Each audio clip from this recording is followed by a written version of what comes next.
Secretary, it's just the three of us talking. Ano po nangyari? Ano po yung mga nakita nyo po dyan? Kasi kayo, no, yung budget po ninyo, which was passed by the executive, was less than 1 trillion. But then, pagdating Actually, po... ang DPWH requested 900 billion. Oo, parang ganyan, di ba? So Tapos yung National Expenditure Program na galing sa Executive Department, kayo po ay biglang nadagdagan ng 288.6 billion pagdating po sa Bicameral Conference Committee. Nangyari na ito dun sa 2024 budget. If I recall right, 176 billion po yung nadagdag sa budget po ng DPWH pagdating sa Bicam. So, ganun kataas mula dun sa sinumiting NEP. Oo. Kaya nga, so siguro, Secretary, kaya kayo napatawag rin kasi kayo nga yung pinakamataas na budget at hindi nga ito yung original na pinasa po ng executive. So, just between us girls, what happened? And you? Well, the President wanted actually the budget that is going to sign anytime soon. That actually, yung mga projects naman, especially dito sa DPWH, will be in accordance with this 8-point socio-economic agenda of this administration po. I think yun ang inaano ang ating Presidente that everything that we have to implement should now be supportive to the 8-point agenda of this administration. So we will scrutinize po yung mga projects. In fact, nakita naman na po namin that there are many that are worthwhile still to implement. In fact, ang sabi ko nga, I think some of the added items are actually responding to the rehabilitation, reconstruction of the damages brought about by the calamities, the past calamities. Alam po naman natin that this year, unprecedented po yung calamities that came to us actually. So there are many infrastructure infrastructure na dapat natin kumpunihin this year at the end of the day. So anyway, besides that, I think we continue to scrutinize po kung ano pa ba yung mga ibang items that we need also to isolate and set back for the time being para further ma-scrutinize po. Can you do that, Secretary? Kasi lumabas ngayon sa balita, after yung Rizal Day ceremonies, pipirmahan daw ng ating Pangulo yung ating budget para sa susunod na taon. Pero para lang sa kaalaman ng ating mga taga-subaybay and also for the sake of discussion, Secretary, no, na alam natin na yung bawat panukala na proyekto, dumadaan po yan sa masusing pag-aaral bago po yan maisama sa NEP, sa National Expenditure Program. Ngayon po, na nagdagdag ng, and it's not a small amount, 288.6 billion pesos worth of projects nang hindi naman natin alam kung ano-anong projects po yung mga yan. No? So, yung ganong kalaking worth, nasaan po yung listahan? Kasi hinahanapan po natin ng mga ng specific projects, hindi po ba? Yes, kasi kung gaano kasusi noon yung pag-aaral bago masali sa NEP, bakit ngayon na pagdating po ng sinumitin niratipikahan po ng Congress, nagdagdag ang BICAM ng 288.6 billion in 6 days? Yan po ba ay masusuyod ninyo kung ano-ano po yung mga projects na maisasama po sa mga proyekto next year? Well, I think this is the real concern of the President actually po. And this is nga ho yung niya sa amin, that we have to see to it that notwithstanding na naando doon na po sa listahan, nandun sa General Appropriations Act eventually, then we still continue to evaluate yung mga projects that may be worthwhile to implement po. Pero Sec, there is still a mechanism after that po. Yeah. Pero Sec Bonoan, not naman to be disrespectful, but DPWH also, yung absorptive capacity ninyo, no, parang DBM has already COA has flagged na underutilized, you're one of the lowest performing in terms of spending, and yet you got the biggest chunk in the budget. How do you explain this po? How can you justify this? There are two things we have to understand actually that every fiscal year we have 2 years to implement all the projects under the cash management program that we are allowed actually to implement up 2 years, no. So I would not know kung ano yung basis ng COA, but I think we have responded to the COA observation that we are saying that yes, of course, for the first year, the mga kwan lang namin, we entered into obligations of about 70% of the total budget, but in actual implementation, we are only about 60 or 50% for the time being.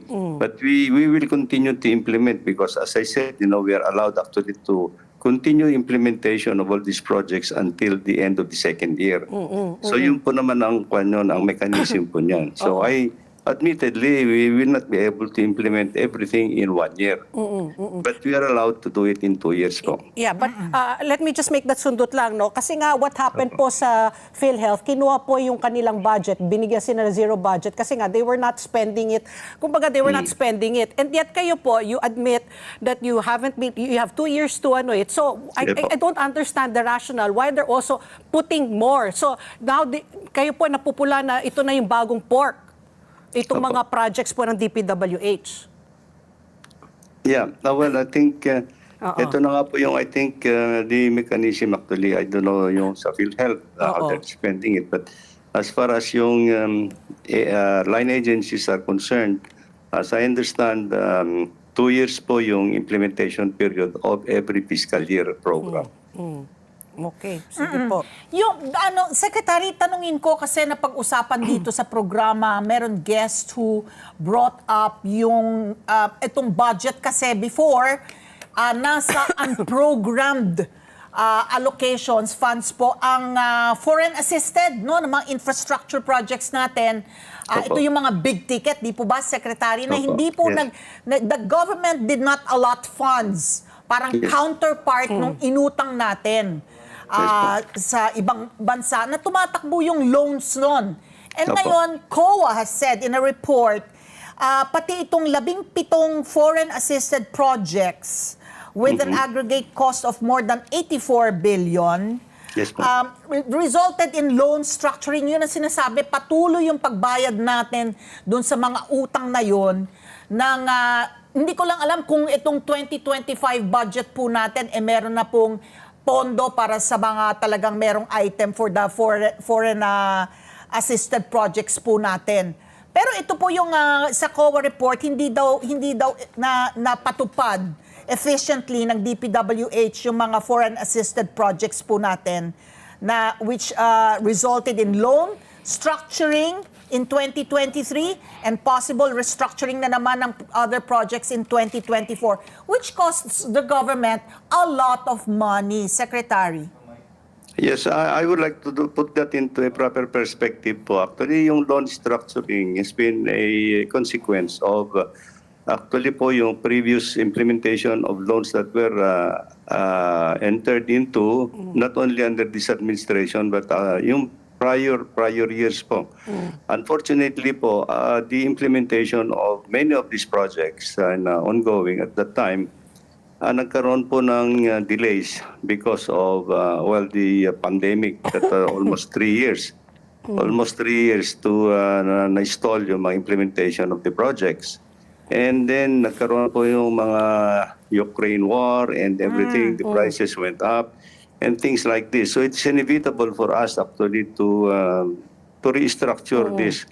Sorry na lang po at nadatanda po namin ito mga ito, but we need to restructure it actually, and this is the reason why nagkaroon po tayo ng adjustments in the implementation of this project. So na-stabilize na po namin yung mga projects ngayon, so we are ongoing na po.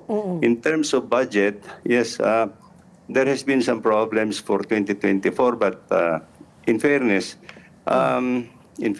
the entire budget naman that was allocated for foreign assisted projects in 2024 were just the same released to us actually. Okay. Na-release naman po yung lahat.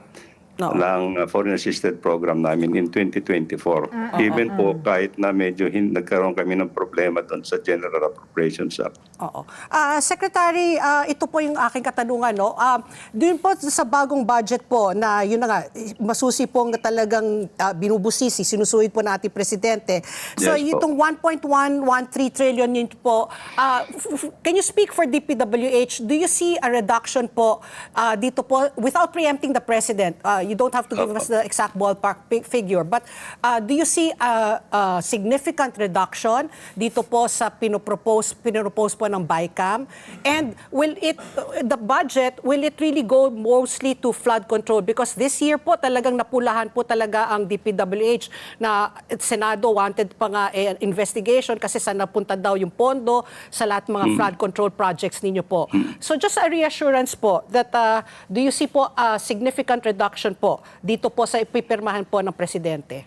What I can say po is I think the additional projects that were included in the proposed General Appropriations Act are continue to be scrutinized, not personally by the President and of course the economic team po. We just laid down the parameters by which we can look into more intensively mga projects na nailagay so that at the end of the day, it will actually redound to contribute to the 8-point socioeconomic agenda of this administration po.